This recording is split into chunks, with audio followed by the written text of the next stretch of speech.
So I take the Raggedy Sublimation patch and I want to press it just to get the crease out before I press the image.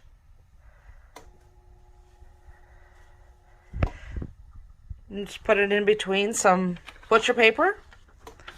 Fold it over. I have, well, you don't want to do that.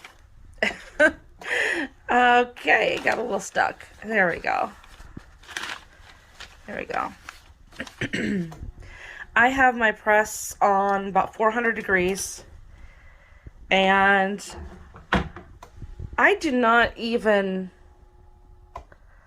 clamp this the whole way, but I do count 1.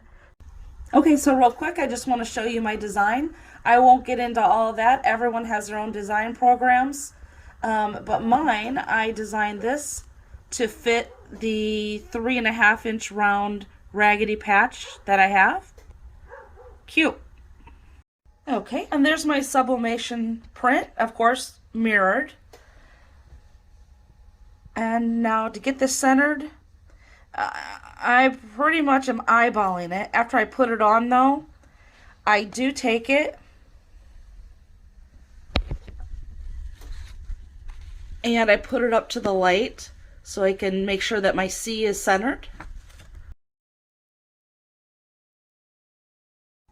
Okay, and this one is hot out of the oven. And I did do this a little bit longer. I did it for 70 seconds. Pop it off. And there you have it. Oh, I love it. Love it, love it. Okay, so there's the patch on a hat. If you'd like to see a video on how to apply the patch with the glue patches, I sell those along with the patches. You can see the information below, or search Etsy Star Rock Creations.